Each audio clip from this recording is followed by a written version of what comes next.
Hello, and welcome to Jenny Ray Art. Today I am doing a portrait for my mom for her birthday. First, I took 5 reference photos of my mom, my brother, me, and my children, and then I arranged them into Photoshop, removing the background so I can get the proper proportions and the layout that I wanted, and I used this as my reference photo. Then I lightly sketched out the composition on the paper, and now here I'm going to fill in the details with my trusty 4H pencil. I love this pencil because you can be building up the lead and it's not going to scar the paper. You can erase things easily and it's not going to leave a residue behind. I mean, in the early stages. Once you start building up the lead, then of course it's going to leave a little bit of a shadow behind.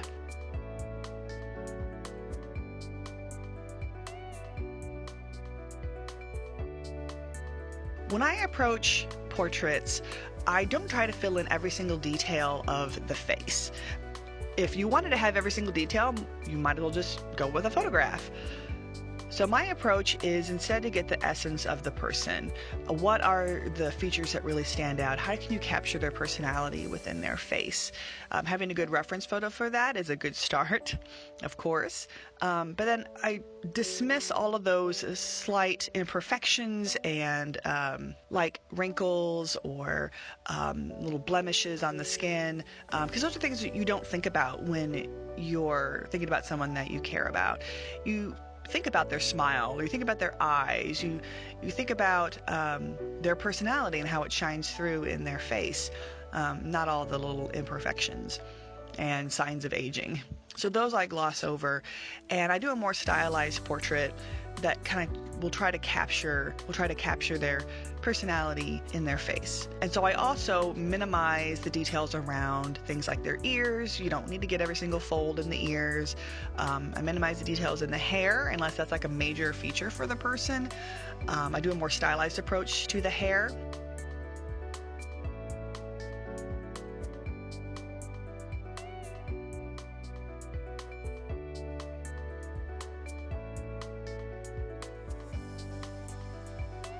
Now I'm going to start the inking process, and I have a bunch of different nub thicknesses that I'm going to use on this. The thicker the nub, then the darker the ink is going to be, of course. And so I use those for the darker places, such as the hair, and some heavier outlines. Or the smallest nub I'll use for the finer details, and then for those that have lighter color eyes, like my brother who has hazel eyes and my daughter who has green eyes, I'll use a lighter nub to shade their eyes. Whereas my mother, my son, and I'll have brown eyes, so I'll be using a thick nub to color in our eyes.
So here is the final portrait for my mother.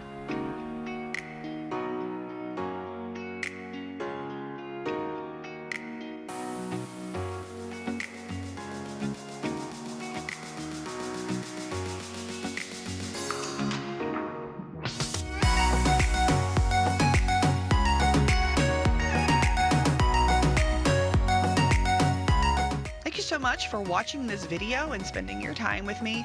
Please like and subscribe so you can stay up to date on all of the new videos I'll be putting out. Have a great day!